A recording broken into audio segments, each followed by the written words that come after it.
Okay, hi there. This is a video of an example of play of Conquest of the Pacific. I'm about to start the 8th game turn, and Japan goes first. We start with their purchasing units. Now they had $29 from their assets of last turn. Now they have an interesting point here because Japan needs to take New Guinea and New Britain. They're being reinforced via Australia. It needs air forces and infantry. The infantry are slowly moving up in transports. The air forces have been somewhat depleted because there's heavy air force on defending New Guinea.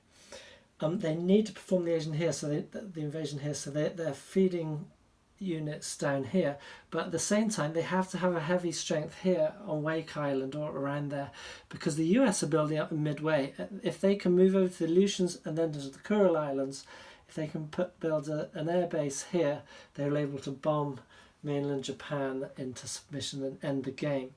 So the Japanese are a bit torn between maintaining strength here to dissuade the US, and also to meet them as if and when they move out, and also having enough strength to invade New Guinea and so forth down here. So what I'm finding is they're going to have to spend $20 on 2 aircraft straight away. They have to be built back here, and then they need infantry, so they're going to spend $6, which gives them 2 more infantry. Now infantry can be built on ports. So for example, I think there's a port on Midway.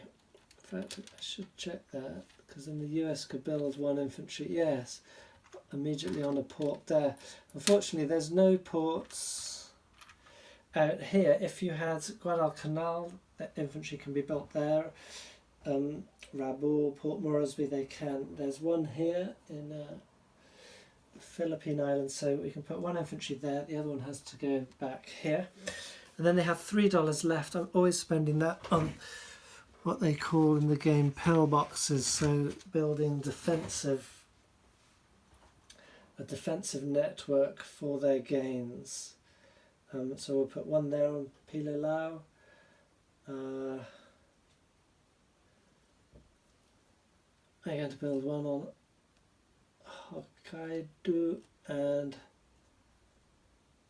we're going to have to garrison that in a minute, but I need a transport up there, so until then I'll just have 1 in the Philippine Islands, Mindanao there.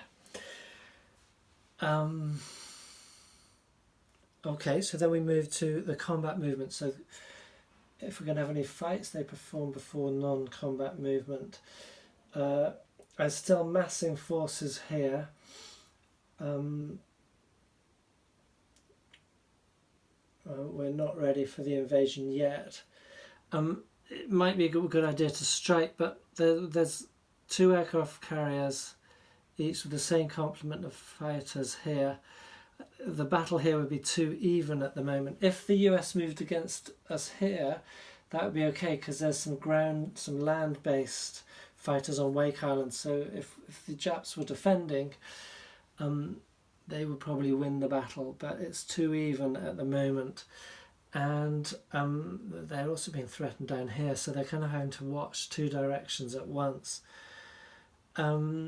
It's getting to be a critical point for the Japanese. This is the point where it's looking like the war is about to tip the other way. What we might do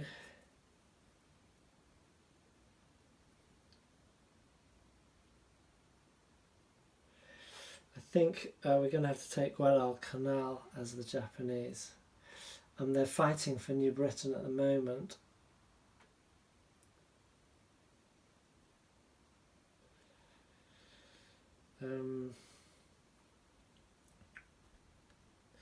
Yeah, okay, so what I'm going to do is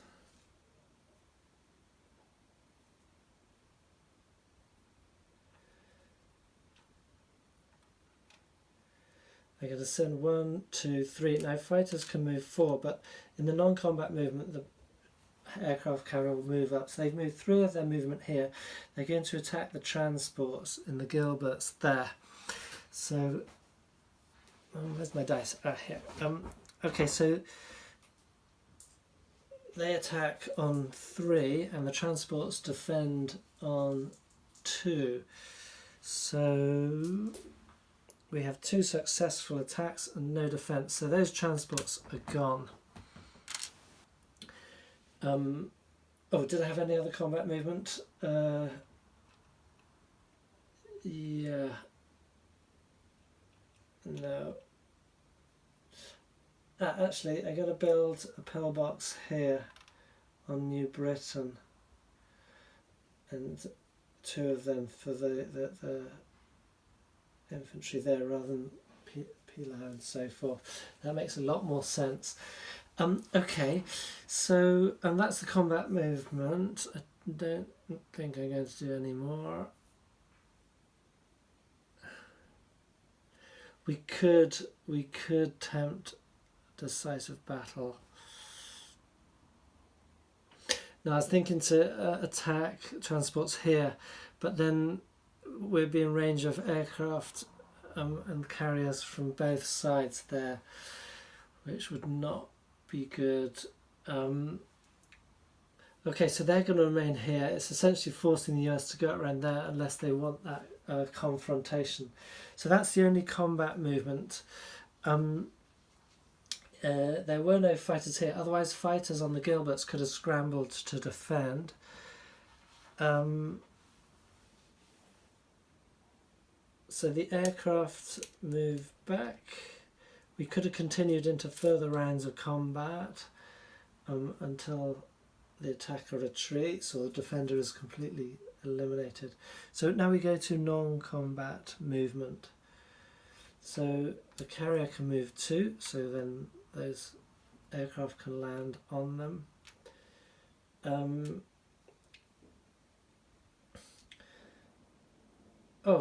I should have done the bombardment. Yeah, okay, I forgot that. We've got the Yamato there, which is a extra big battleship. So they're actually trying to bombard.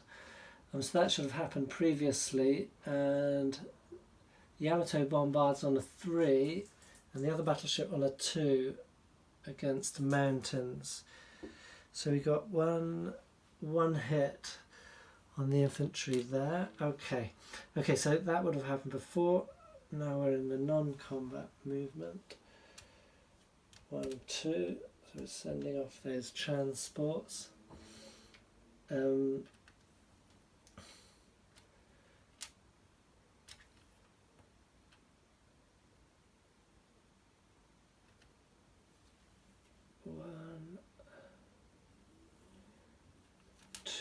So these transports are moving with the infantry and the tank there. Another transport moving here, 1, 2. So we've got a lot in one zone there, but it's out of air range. And we've got a destroyer here, 1, 2. He's going to pick up an infantry when he can.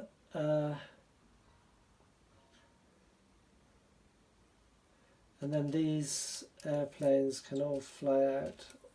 1, 2, 3, 4 to Saipan. And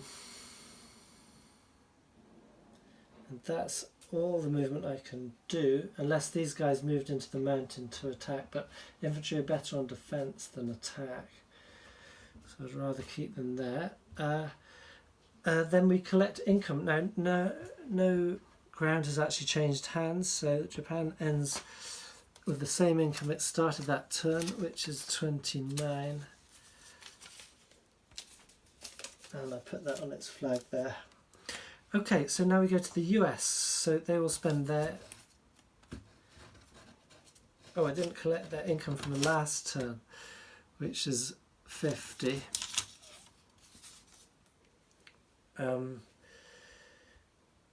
They gained some and lost some from what they started the game with. So they will spend their income. Now, we just lost 2 transports. Rather foolishly, I should have probably had air cover for them. I'm not playing this game particularly optimally, I think, because partly because it's me, but partly because I started it quickly just to get into it to try and demonstrate it for the purposes of the video. Let's try and remove a cat from the game pieces here. Okay, so that's 2 transports. They cost 8 each, so that's 16. 2 more infantry, that's 6, so that's 22. Always need fighters, they're 10 each, so that's 42. And could probably do another destroyer, but that's 10, and I've actually got 52, so yes, we can do that. And although submarines would be interesting, but destroyers are good because they cancel out the first strike ability of submarines, which normally can move into attack and get that attack. Otherwise, attack and defense happens simultaneously. Okay, so they spent all their money. Now their combat movement.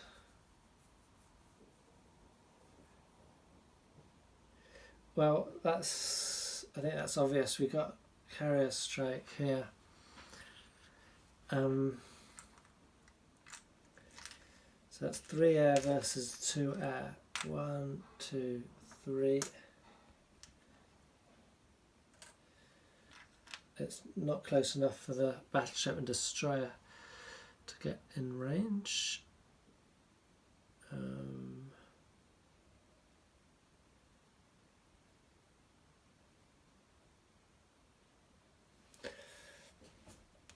The Marshall Islands can be bombed. 1, 2, 3.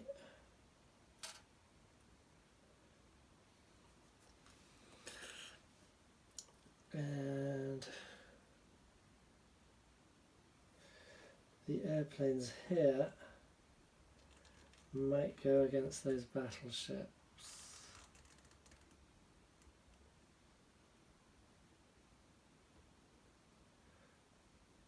They would be defending on a 4, so no, that's not going to be effective. Because we've got 2 there. I think that is it. It was still building up somewhat for the US. Okay, so we've got air carrier strike on the carrier down here. So first the air fight each other.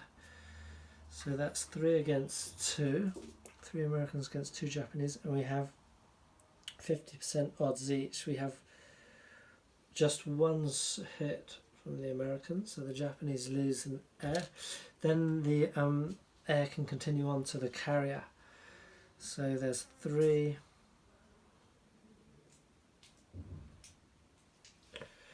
Oh no, that one's going to continue defending.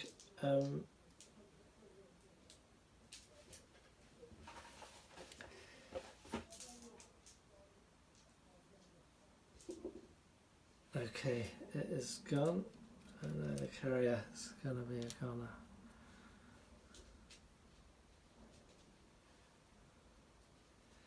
So, yes, 1 hit. Only 1 hit though, so the carrier is damaged and it can retreat. Oh no, no, it doesn't, does it? It's up to the attacker to retreat. It's gone, sunk. That's the first carrier loss. Okay. And that was a foolish move by me of the Japanese. Okay, so we're on to the non-combat movement. And the way I should have played... No, yeah, that's correct. Okay. So these move 1, 2. These fly back 1 onto their carrier. Oh, I didn't do that bombing here, did I? So that bomber... bombing these fellows. Strange thing about pillboxes, they don't actually give you a better defence. They add to your the defence value adds to your chance of knocking out your attacker. It doesn't sort of protect you from the attacker's attack. So anyway, so the bomber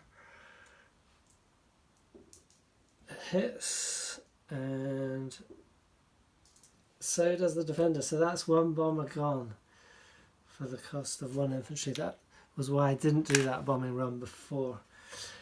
You can see how it's better to perform things like that rather than in a traditional fashion, but as part of an overall invasion or attack. So that bomber loss might have been useful if we had been properly invading. As it is, that could be potentially be reinforced. So non-combat movement, I'll continue with that.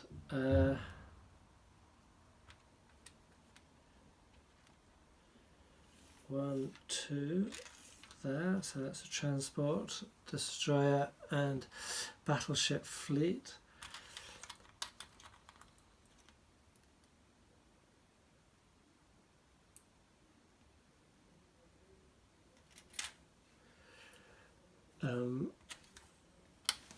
One, two, three, four. Okay, we'll replace the bombers back to there.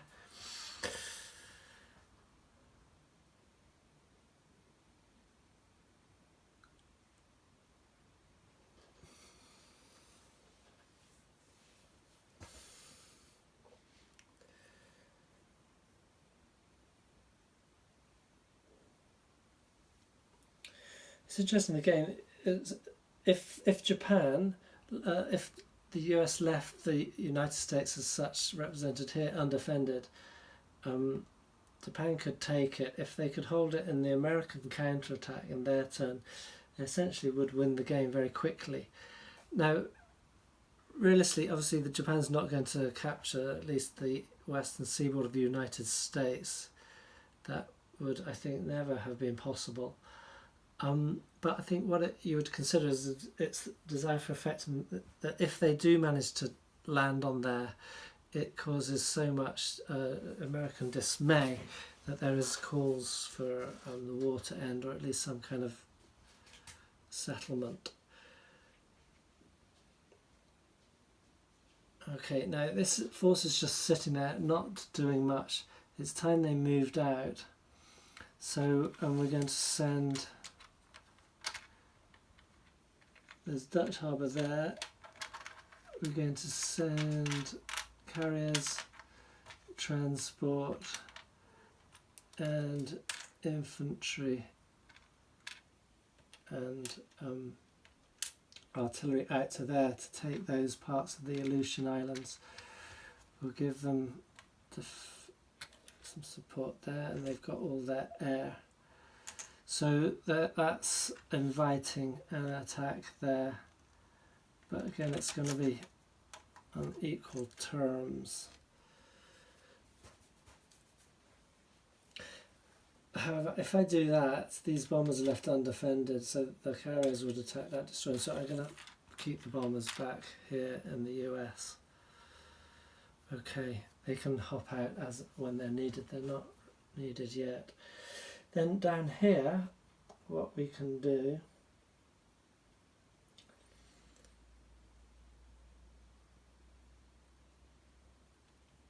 is 1, 2. We can send an infantry, a couple of infantry units over.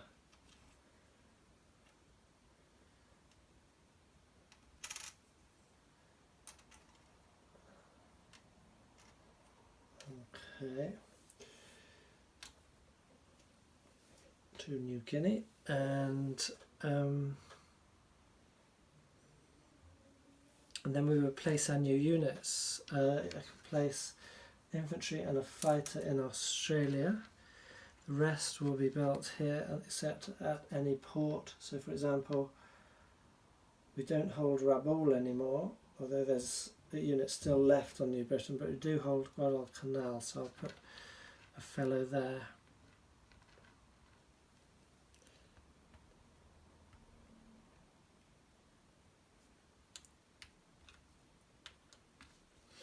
Okay, then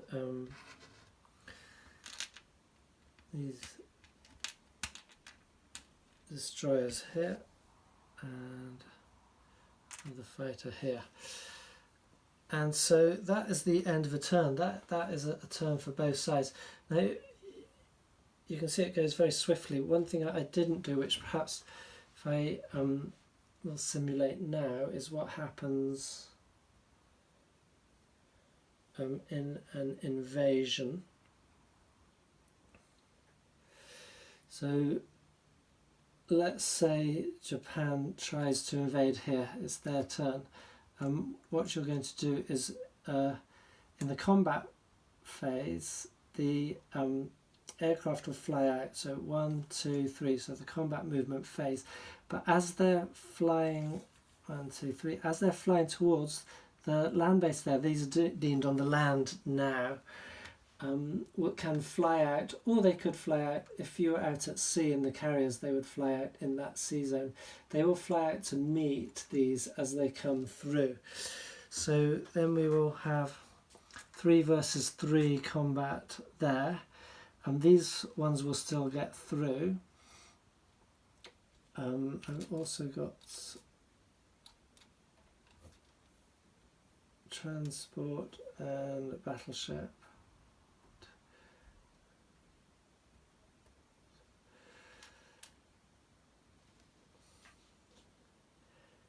And they will move up in the next segment because they actually haven't got the distance to get there now. But if, say, they had been sitting in the waters here in preparation, transport 2 infantry, a battleship and carriers there, then in the combat phase these would move up to, okay, they're all in this zone.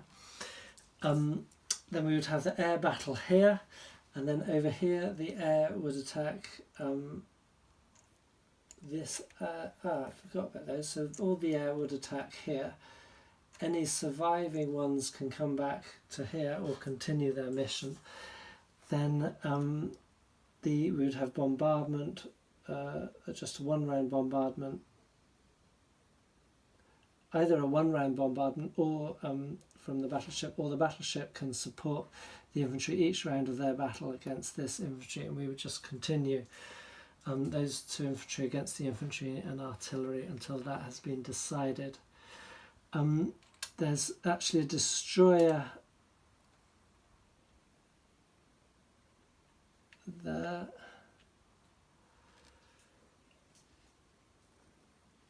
So in fact we would have to resolve the air battle first, all of the ships first, and then we would get to the land combat. That's the way that would work. Now thinking about it, that is a bit odd for me in the sense that for the combat only the attacker can retreat. So if the defender's losing, say you've got 2 carriers there, he doesn't have an option to retreat out in the combat and leave the attacker to go on and conduct his invasion without support from the carriers. But the carriers, their planes are doing the job here. So essentially that they will just be, they're probably going to be decimated without a chance to retreat away, although they do have 2 hits. Let's just play it out, see how it would go. So we've got 3 air versus 3 air in 2 different zones. So the first one, we got 2 defender hits and 1 attacker hit, and the attackers chooses not to retreat, and he gets knocked out. So then in the other one, so that leaves 2 defenders. We've got the same in the other one. You can see you really want to bring overwhelming force to bear, because when you have parity it could go either way quite drastically. Okay, so that's 2 each.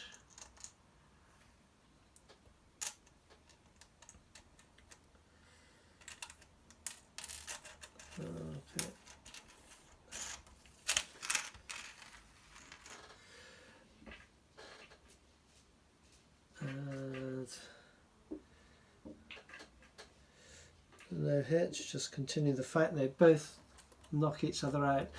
So the end result of that is that the carriers are left with air support. So now when the battleship attacks the carriers, they have to do one round of combat of that, then the carrier can fire back themselves and their air. So how's that going to go? So transport doesn't attack, the battleship attacks 1 to 4, so that's done a hit. And the defender can choose which takes it, so they'll say, okay, our transport takes that. Then the defenders reply. The carriers defend on a 1, I believe. Yes, even against... No, on a 3. Okay, yeah, so they've done 2 hits. So if you take the hit to the transport, that's gone, and so are the transported fellows. So we say the battleship's taken out. The battleship does 1 hit. We did that, and we got the destroyer there, misses. So the attacker decides to retreat, and the invasion is over with terrible losses to the Japanese. So that's why we don't do attacks where we kind of got without overwhelming odds. Yeah, that's it. So I hope it shows you. It does show the weakness of the system in that the combat system is very sort of simplistic and bloody, but I hope at least you get some sense that it moves quickly, and you can't really get it in the sense of one turn of play, but it portrays the capture of islands, the island hopping nature of the campaign, and then the tough decisions to make on what you're building. Are you building transports or resupplying fighters? Building up your infantry forces, and then how you're going to move them out where they need to be.